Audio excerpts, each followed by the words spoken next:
Good morning, everyone, and welcome back to the brutal capitalist dictatorship of Kuala Lumpur.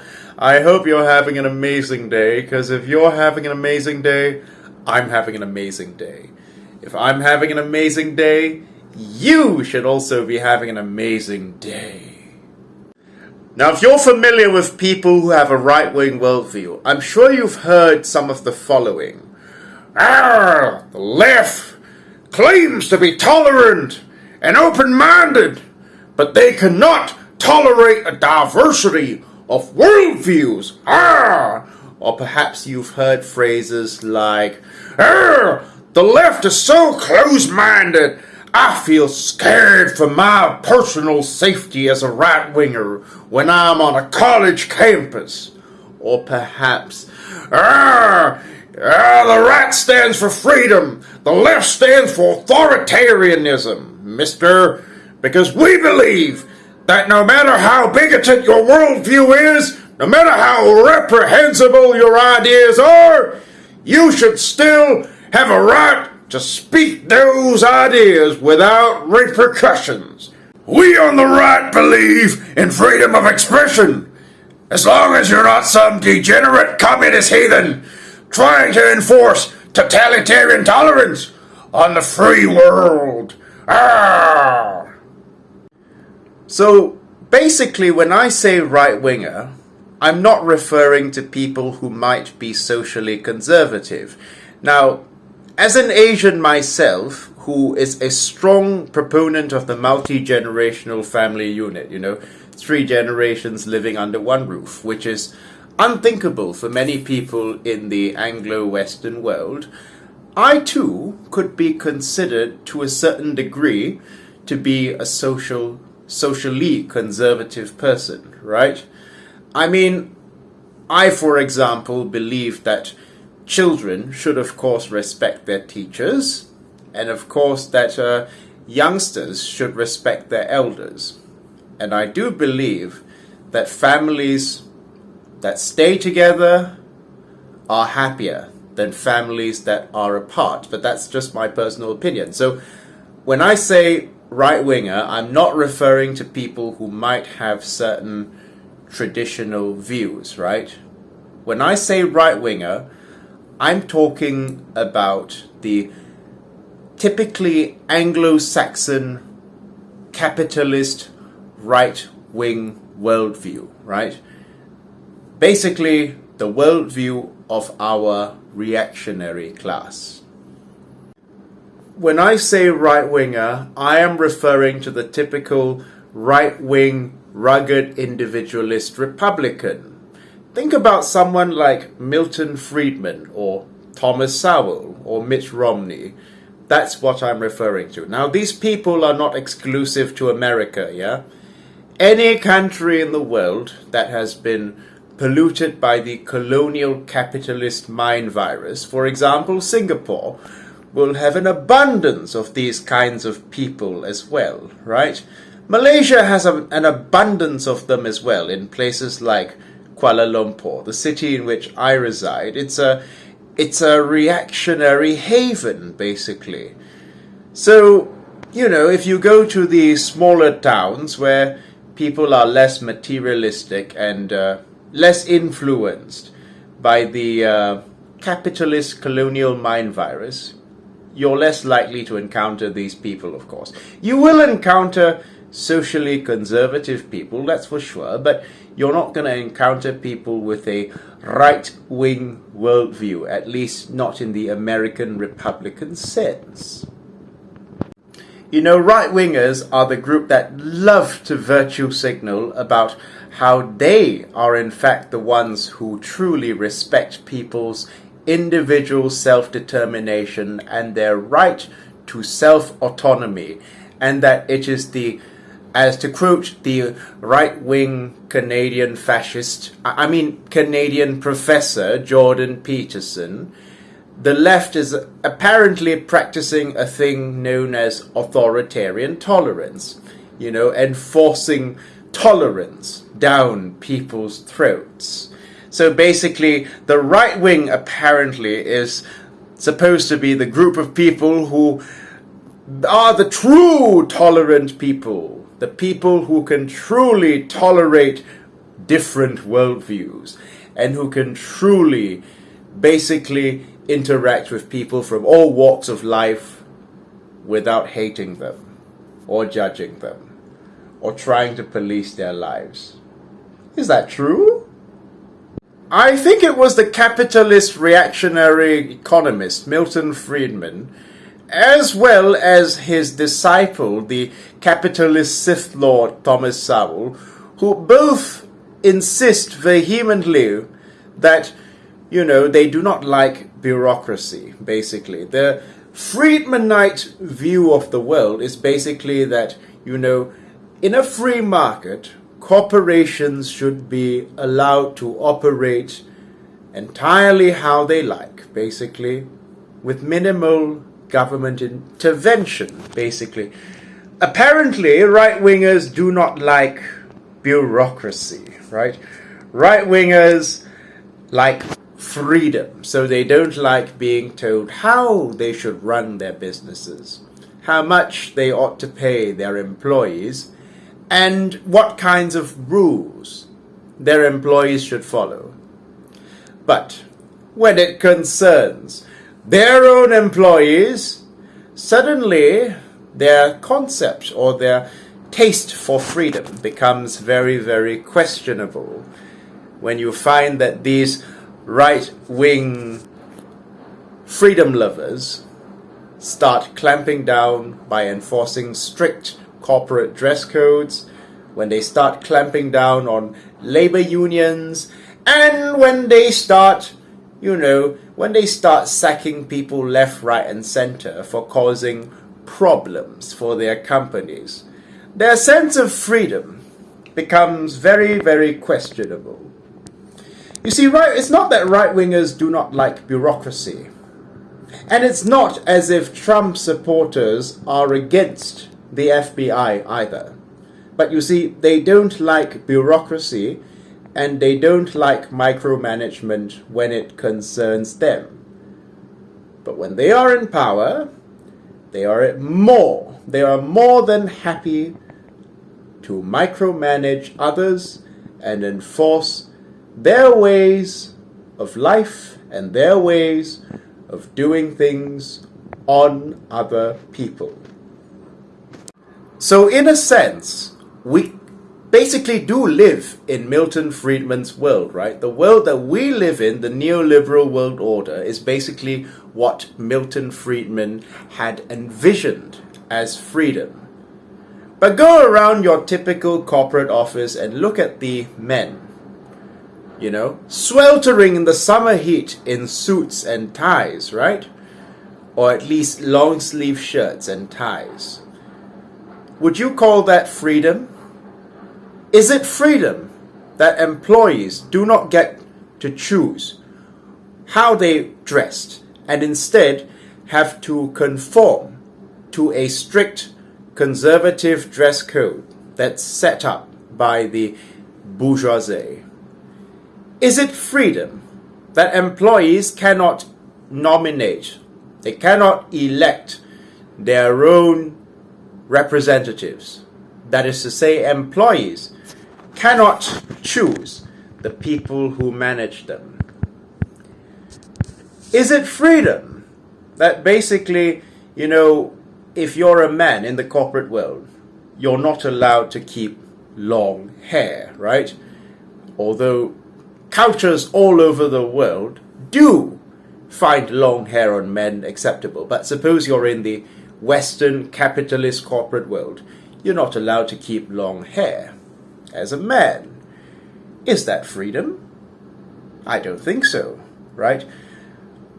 That's what the right-winger would call freedom, of course. But you see, you don't really have much autonomy over the way you dress when you're working for a capitalist dictator if you want to keep your job, right? The only person really who enjoys absolute freedom is the capitalist dictator, because he's the one setting the dress codes and he's the one who basically calls the shots and makes sure that everybody toes the line. So we've established that the typical right-winger who doth protest too much about freedom really does believe in freedom, but freedom only for me and not for thee, right? But another grievance that we hear from right-wingers, is that, in the 1950s, people were more open-minded. People could tolerate a variety of worldviews. Now as a right-winger, I'm scared to express my worldview because I'm scared of being bullied by those authoritarians on the left who would suppress me and persecute me for my right-wing worldviews. Is that so? The fact is that in the 50s and 60s, it wasn't that people were more open-minded, but rather these very same people lamenting about their loss of freedom were really the ones calling the shots. And basically everyone else had to tolerate their intolerance, right? You may say that, in the 1950s, people on the left were more open-minded, apparently. Well, do you know what would have happened to you in the 1950s, in both America and Malaysia as well, if you were an avowed communist? What would happen to you? Yeah, the FBI and the CIA would come after you, right? The FBI would come after you if you were an avowed communist, right? Or if you were a gay man, right?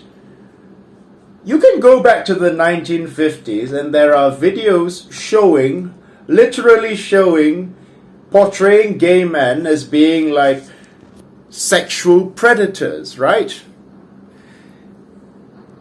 If you were a communist or a homosexual or a gay man in the 1950s, well, homosexual and gay men are the same, but if you were a communist or a homosexual or a transgendered person, you did not have freedom, right? In many countries around the world, in places like Iran, for example, if you're a gay man, you have to stay in the closet.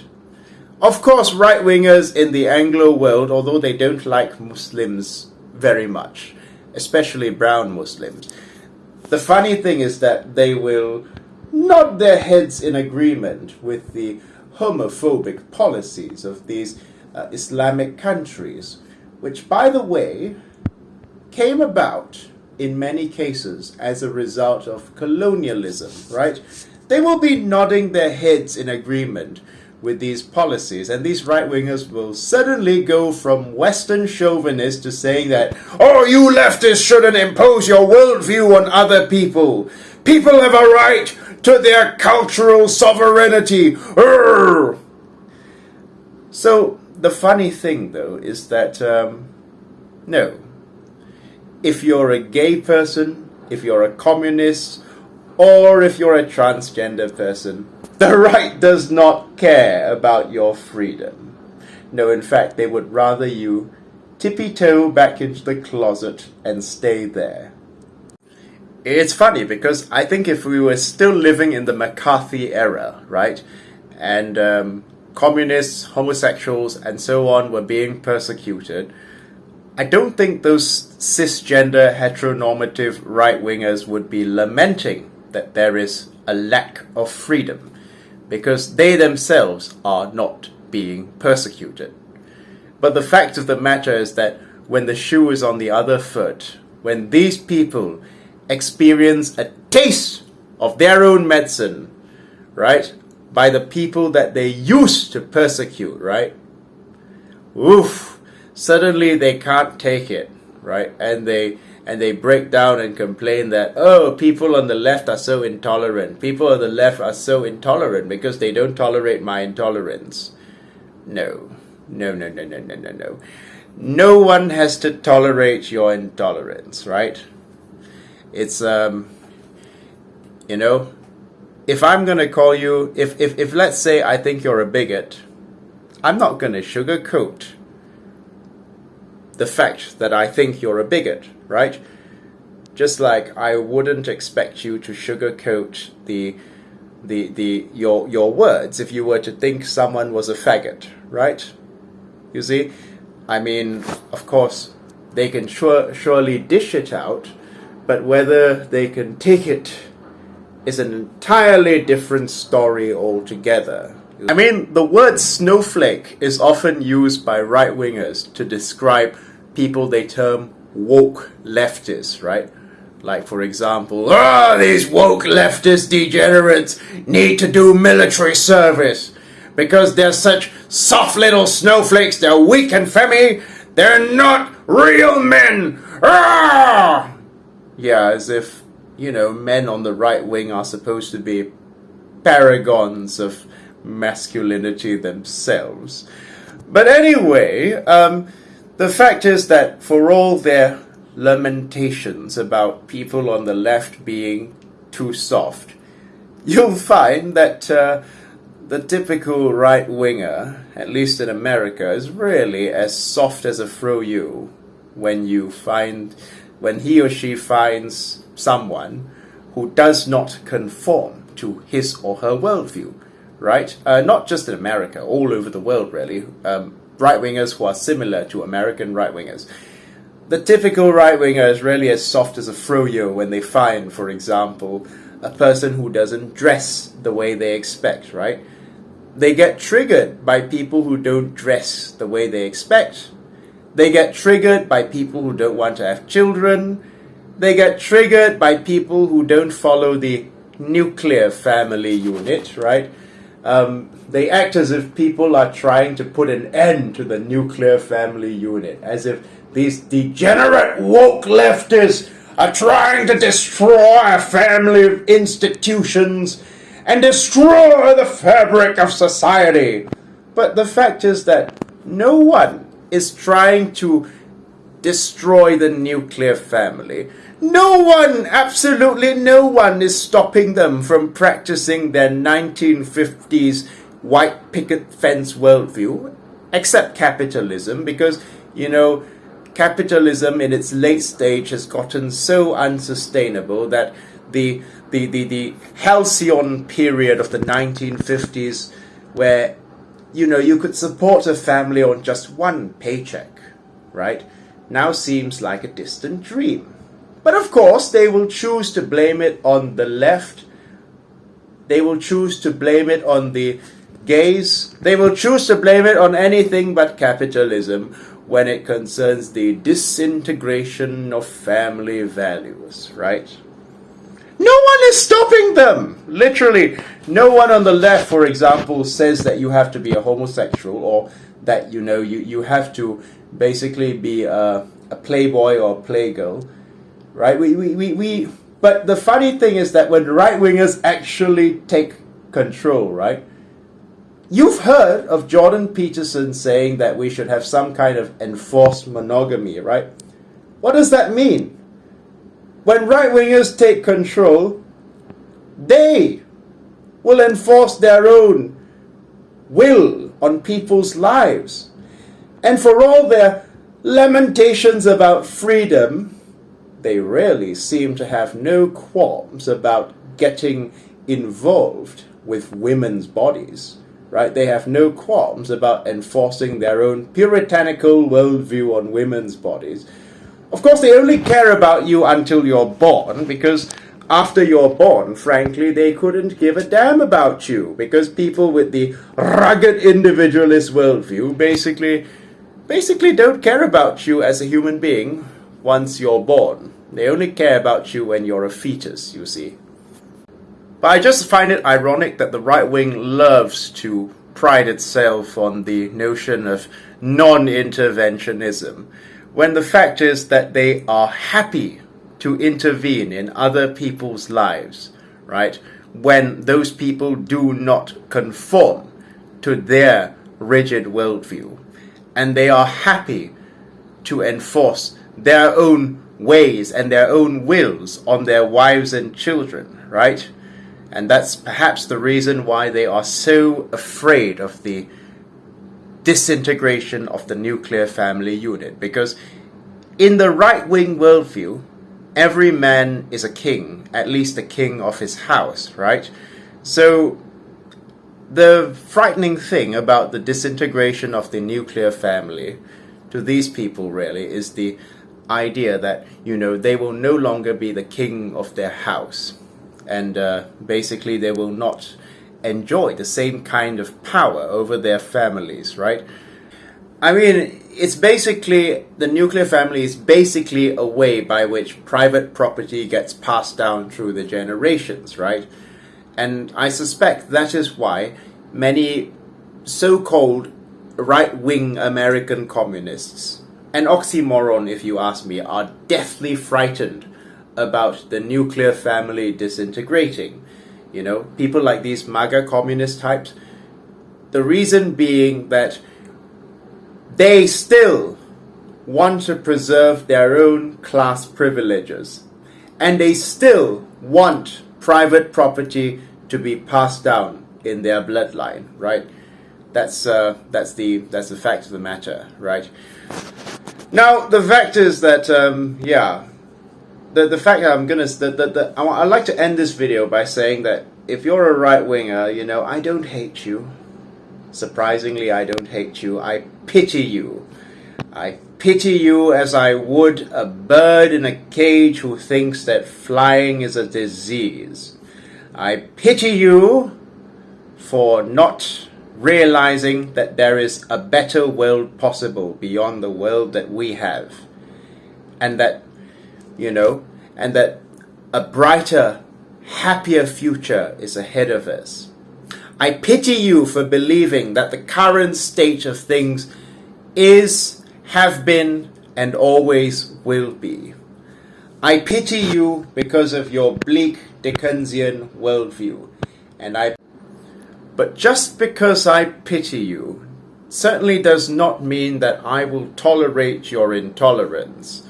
It certainly does not mean that I will tolerate your intolerant ideas, and it certainly does not mean that I will not fight your repugnant worldview with every fiber of my being. No. In the end, a better world is possible whether you like it or not, right? And we on the left are going to drive the world to progress. We on the left will bring freedom, not just for the few, but for the many, right?